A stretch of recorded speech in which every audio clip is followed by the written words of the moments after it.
बड़ी चिंताएं हैं बहुत चिंताएं हैं। जैसे आप गृहस्थ में हैं, बड़ी धन की आवश्यकता है, बच्चों को पढ़ाना है, उनके ब्याह बर करने हैं, उनके वास की व्यवस्था, उनके जैसे अपने पूर्वज अपने लिए संपत्ति छोड़ गए, कुछ उनके लिए संपत्ति भी छोड़नी। अब ऐसी कोई व्यवस्था नहीं तो वो गृहस्थ चलता रहता है। भगवान का भजन करना है, भगवान को प्राप्त करना है, ये तो कहीं है ही नहीं दिमाग में। बस दिमाग में इतनी बात रहती है, ये जो हमारा परिवार है, हमारा जो कर्तव्य है, इसका वो महान कर्तव्य से वंचित हो जाता है। तो कह रहे हैं जो लोक धर्म की बहुत चिंताओं में फंसा हुआ है, अब अचानक उसे सत्संग मिला और ये पता चला कि जीवन का परम कर्तव्य तो भगवत प्राप्ति है, भजन है। अब हमने चिंताओं में अपने जीवन को व्यतीत कर दिया, अब क्या होगा? श्रीपाद कह रहे अब तुम चिंता ना करो, पर अब इसमें क्योंकि चिंतन तुम्हारा संसार का हुआ है, तुम पहले से सावधान नहीं रहे, तो मन तुम्हारा बहुत मलिन हो गया है। परिवार भोग जो पुनः पुनः भोगे, वो तृष्णा वासना, कई तरह के संबंधों की भावनाएं, इतना सब कूड़ा करकट जमा हो गया। अब आप एकाग्रता पूर्वक भजन नहीं कर सकते। तो एक काम करो, श्री वृंदावने देह मिमम न्यस्य सुखी भव। तुम हट करके अपना अंतिम बनाने के लिए वृंदावन में इस शरीर को डाल दो।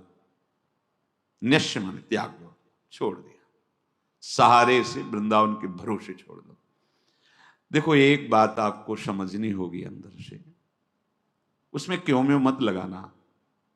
भगवान का भरोसा अगर हृदय में है तो सुखी भाव, ये शब्द याद कर लो, सुखी भाव। प्रभु का भरोसा नहीं है तो फिर कुछ भी व्यवस्था आप कर लो अपनी, आप अशांत रहोगे, चिंतित रहोगे। भरोसा बहुत बड़ा महामहिम शब्द है और वो प्रभु के लिए केवल। हम भरोसा भोगों का, धन का, पद प्रतिष्ठा का, मित्रों का, व्यवस्था का, देख लो, अंदर से देख लो।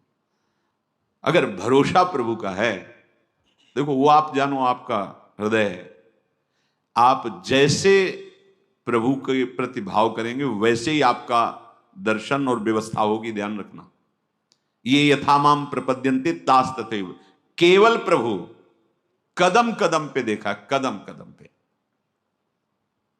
गुरु आश्रम से चले, संन्यास में सबसे ज्यादा ये कंचन कामनी कीर्ति आदि की त्याग की प्रारंभ से ही शिक्षा दी जाती है।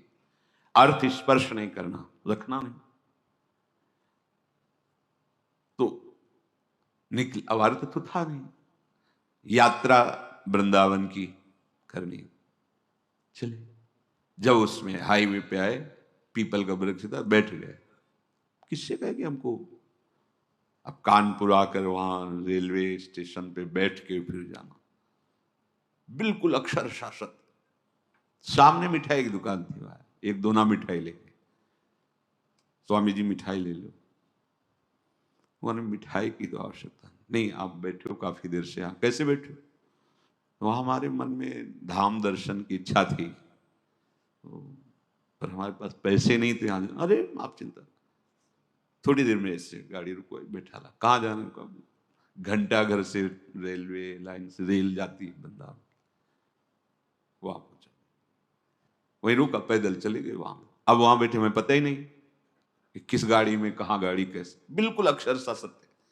ऐसे बैठे, जो कुर्सियां होती हैं वैसे बैठे। एक आदमी आया, प्रणाम, स्वामी कहाँ जाना है? स्वामी मथुरा जाना है।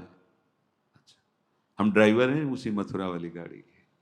गया, पहले इतने अंगूर और केला लाया, बोले आप पाइए, और ये हमारा समय हो रहा है। जाके एक अच्छे उसमें बैठाला हमको, बोले हम आ गए। किसी भी तरह की कोई भी समस्या आपको यहाँ नहीं होगी। कोई भी आपसे अधिकारी जन अगर आए और पूछें तो हम ड्राइवर हैं, आप हमें बता देना। अगर गाड़ी रुकती है, आपको कोई उतारता है, तो हम ये चेक करते रहेंगे, देखते रहेंगे कौन है हमारा परिचय। भरोसो दृढ़, कदम कदम पे उसकी व्यवस्था, कदम कदम पे उसका प्यार पूरे जीवन में देखने को मिला। हाँ, अपने प्रेम रस को पवाने के लिए वो थोड़ा कठोरता भी जिससे तुम्हारे हृदय में मान अपमान दुख सुख समान हो जाए। इसलिए प्यारे ऐसी ने बहुत प्यार अपने जनों को करते हैं।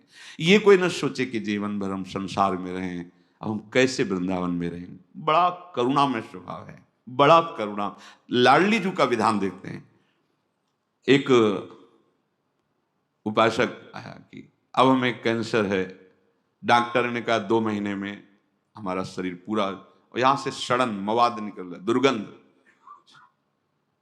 तो आप इसकी दवा क्यों नहीं? ऐसी व्यवस्था नहीं है कि ऐसा वृंदावन वास की भी व्यवस्था नहीं। पर अब मैं जब मरना ही, तो हम चाहे परिक्रमा में पड़े रहे, मरने के लिए आए।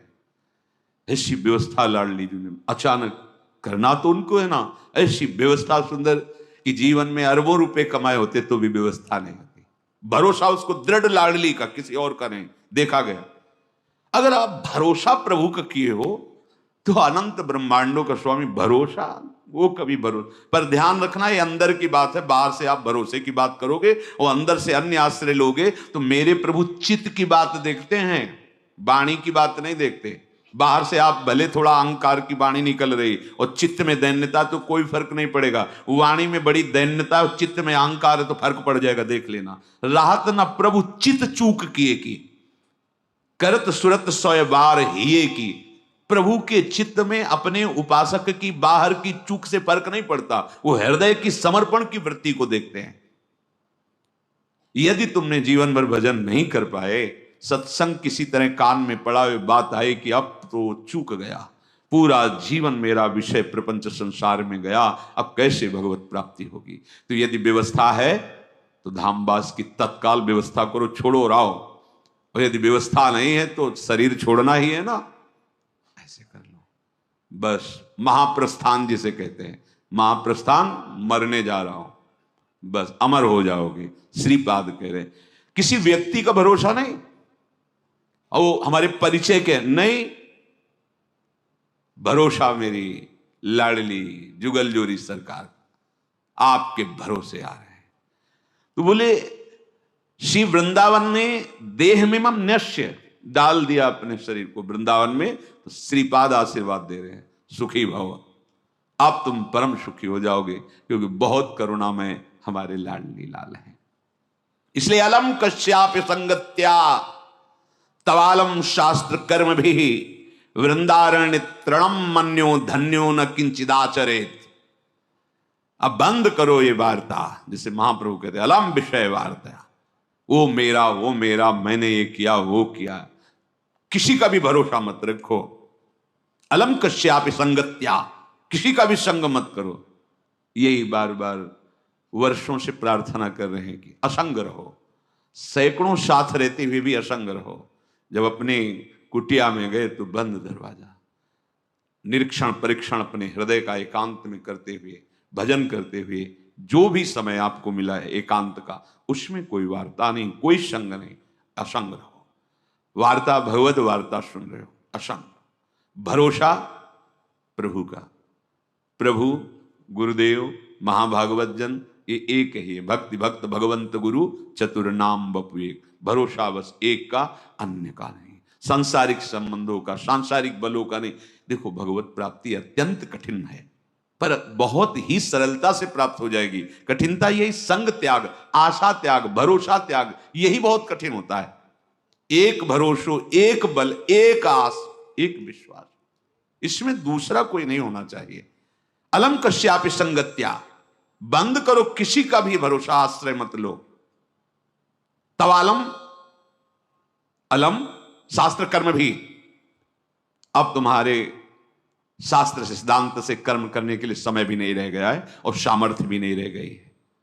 तो वृंदारण्य तृणम मन्यो, अपने को सबसे नीच समझकर भगवत प्राप्ति हो जाएगी, समझ लो। देखो हम क्यों आपसे प्रार्थना करते हैं कि आप किसी के दोष दर्शन मत करो, उसके दो भाव है। जब आप दोष दर्शन करोगे तो आपके रजिस्टर की जांच होगी। मेरी बात समझो, बहुत दुलार करके हम आपको समझाते हैं, शास्त्र समझाते हैं, दोष दर्शन किसी के मत करो। आप दोष दर्शन करोगे तो सरकारी विभाग आपकी जांच शुरू कर देगा, और जांच में आप खरे नहीं हो ये जान लो। हमारा पीछे का रजिस्टर अगर हमारे साथ जुड़ गया तो हम भगवत प्राप्ति नहीं कर पाएंगे। बहुत कर्म शुभ अशुभ जमा है। जब हम अपने को सबसे नीच मानते हैं तो हमारी जांच खत्म हो जाती है। खास बात समझो, जो इस सृष्टि में सबसे अपने को, तभी महाप्रभु चैतन्य देव कि भजन कैसे करो, तो बोले तृणादपि सुनीचेन तरोर्यु सहिष्णुना अमानिना मान देन कीर्तनीय सदा हरि का कीर्तन करने वालों को ऐसा चाहिए कि अपने को तृण से भी नीच समझे, वृक्ष से भी अधिक सहनशील समझे, दूसरों को मान दे, स्वयं अमानी रहे, सदैव भगवान की कृपा में डूबता रहेगा। खास बात पहली है, जब आप दोष दर्शन करोगे तो आपके अंदर दोष वृत्ति बढ़ेगी और जिनकी हम शरण में हैं प्रभु की, वो तुम्हारे फिर दोष नहीं। प्रभु जी मेरे अवगुण चित न धरो, ये तभी हो सकता है जब हम अपने को कहे कि ऐसो नौन हरामी जिन मुंह को तन दियो ताको न भजन कियो, ऐसो नौन हरामी मौसम कौन कुटिल खल कामी। गोस्वामी श्री तुलसीदास जी महाराज कहते हैं, जो मैं अपने अवगुण कहाऊं, अपने अवगुण कहाऊं, बाढ़ई कथा पार नहीं लाऊं, ताते मैं कछु अलप बखाने, थोड़े मो समुझिए सयाने। और हम क्या कहते हैं, हम अपने को बड़े गुणवान, बड़े वृंदारण्य तृणम मन्यो धन्यो।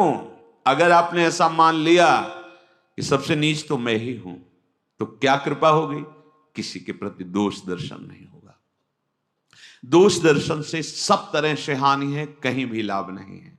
इष्ट गुरु की विमुखता हो जाएगी, कर्म संस्कार हमारे ऊपर लागू हो जाएंगे, हमारी जो भावना की धारा प्रिया प्रीतम की तरफ मुड़ी थी वो जगत की तरफ मुड़ जाएगी। इसीलिए नारायण स्वामी कहते हैं, तेरे भावे जो करे भलो बोलो संसार, नारायण तू बैठ के अपनो भवन बुहार, अपने हृदय को निर्मल कर। वृंदारण्य तृणम मन्यो धन्यो न किंचिदाचरेत। जिसने अपने को वृंदावन में सबसे नीच समझ लिया, देखो हम आप तो शरणागत जन हैं, जिनकी हम शरण में हैं वो हमारे आचार्य महाप्रभु श्री हरिवंश चंद्र जी कह रहे हैं, क्वाहम तुच्छा, गजब है, परम अधमा प्राण्यो गर्ह कर्मा। अब आप विचार करो, ये शब्द महाप्रभु बोल रहे हैं जिनके अधीन प्रिया प्रीतम है। कहा मैं तुच्छ, अधम, अपराध करने वाला, और कहा राधा नाम, बोले राधा नाम तो मेरी जिह्वा में स्फुरित हो रहा है, हृदय में स्फुरित हो रहा है, ये तो वृंदावन की महिमा है, हम तो तुच्छ अधम अपराधी जीव। ये आचार्य बोल रहे हैं। अपने लोग क्या उन्हीं की कृपा कोर से चल पा रहे हैं, जैसे भी लड़खड़ा के हम अपने को महात्मा माने, साधु माने, भजनानंदी माने, दूसरों का कल्याण करने वाला माने, और जो अवतरित हुए महा प्रेम रस देने के लिए वो कह रहे क्वाहम तुच्छ परम अधमा क्वाहम मूढ़मति। आप विचार करो, जिनकी मति का आश्रय लेकर के लालजू महाराज लाडली जी को मना लेते हैं, वो हित सजनी जी, वो कह रहे क्वाहम मूढ़मति को नाम परमानंद। बिल्कुल भाई सावधान। अलम कश्यापि संगत्या, तो अलम शास्त्र कर्म भी। अब समय नहीं रह गया कि तुम शास्त्र स्वाध्याय करो, निर्णय करो कौन सा मार्ग, कौन सा सिद्धांत। ऐसी पवित्र बुद्धि नहीं है, आहार नहीं है ऐसा आपका विचार कि बहुत जल्दी आप निर्णय करके परमार्थ में स्थित। बोले तुम्हारा परम कल्याण हो जाएगा, वृंदावन धाम में आ जाओ और अपने को तृण से नीच समझो तो धन्यो। अगर तृणम मन्यो तो धन्यो शब्द आगे लिखा है। अपने को यदि तुमने नीच मान लिया तो न किंचित आचरित, अब तुम्हारे किसी आचरण पर दृष्टि नहीं होगी। ये खास बात समझो। पैदल वाले की तो शायद हमें लगता है चुंगी नहीं लगती है, बड़ी गाड़ी है उनकी चुंगी लगती है, तो फिर जांच बड़ी की ही होगी। दीन बन करके चले जाओगे तो फिर इस मार्ग में निकल जाओगे, बड़े बनोगे तो इतनी सूक्ष्म जांच है कि ब्रह्मा जी भी फेल हो जाएंगे। हो गए लालजू के सामने देखो, गोविंद के सामने भाई प्रार्थना है, हम दासत्व को प्राप्त करने के लिए निकले हैं और हमारे बंधन का कारण अहंकार है। उस अहंकार को त्यागना ही हमारे जीवन। पूज्यपाद शिवड़िया बाबा जी महाराज कह रहे तुम्हें साधना में सफलता मिल रही है, इसका लक्षण है कि तुम्हारा देहाभिमान घटता जा रहा है, दैन्य होते जा रहे हो। तो संपूर्ण जगत का कल्याण करने की सामर्थ्य वृंदावन की एक लता के एक पत्ते में है। इसीलिए परम ज्ञानी महात्मा उद्धव जी ने आशा की कि मुझे वृंदावन की कोई घास बना दी जाए, तृण लता औषधि गुल्म कुछ भी। ऐसी महिमा जिस वृंदावन धाम की है, तो कह रहे हैं संत विधर्मा सतसः सद्धर्मा यान्तु सर्वेस्तम यदि वृंदावनम अंगी कुरुते मम का तदा चिंता। हे भाई, तुमने सैकड़ों अधर्म किए हैं या सैकड़ों धर्म किए हैं, या आज भी अधर्मी हो या धर्मात्मा हो, वृंदावन को कोई फर्क नहीं पड़ता। जैसे पारसमणि को कोई फर्क नहीं पड़ता कि ये पूजा का लोहा है या गला काटने वाला लोहा है, बस उसके स्पर्श की जरूरत है। वो दोनों को समान अपना प्रभाव दिखाएगा, दोनों को सोना बना देगा। पारसमणि उसमें गुण प्रधानता या अवगुण नीचता देखकर अपने प्रभाव में कमी नहीं होने देती, वो समान दोनों को स्वर्ण बनाती। ऐसे ही श्रीधाम वृंदावन, चाहे संत विधर्मा शतशाह, सैकड़ों अपराध पाप अधर्म करने वाला हो, या सद्धर्मा यान्तु सर्वेस्तम, सब प्रकार से धर्म का पालन करने वाला हो, वृंदावन समान रूप से दोनों पर कृपा करता है। जैसे पारसमणि समान रूप से दोनों को सोना बना देती। तो यदि वृंदावनम अंगी कुरुते, यदि वृंदावनम अंगी, मुझे अंगीकार कर लिया, वृंदावन ने मुझे स्वीकार कर लिया। कैसे समझेंगे आप कि आपको वृंदावन ने स्वीकार किया? आप बाहर रहते हैं पर आपका चिंतन वृंदावन के प्रति ही रहता है। कभी आपको समय मिला तो भागे वृंदावन। जैसे विदेश में रहता हुआ आदमी जब छुट्टी पाया तो अपने घर की याद, घर के जनों की याद, और भागता है अपने घर की तरफ उत्साहित होकर। ऐसे प्रिया प्रीतम रसिक जन, वृंदावन की शोभा, वृंदावन की यमुना जी, वृंदावन, बार बार उनका चिंतन, और जहां समय मिला, जितने घंटों का, जितने दिनों का, भाग के वृंदावन आ गए। भाव ये है कि हमारा घर तो जो नित्य घर है, सच्चिदानंद घर है, वो तो वृंदावन है। हम बाहर प्रारब्धवशात लौकिक धर्मों का पालन करने के लिए, अर्थ आदि के लिए व्यवहार की सत्ता है नहीं, पर कर्तव्य पालन के लिए हम हैं। हमारा जीवन तो वृंदावन के लिए है, ऐसा जिसका निश्चय हो गया। दूसरा, या सर्वस्व त्याग कर अखिल लोकों की जो हमने बातें सुनी है सुख दुख की, सब लोक लोकांतर के भोग ऐश्वर्य वैभव सबसे मन हटाकर एकमात्र वृंदावन में आजीवन वास करने का। बोले फिर मुझे अब कोई चिंता नहीं। श्रीपाद करे यदि वृंदावन मंगी कुरते मम कदा तदा चिंता। फिर अब क्या चिंता रह गई जब वृंदावन ने मुझे स्वीकार कर लिया।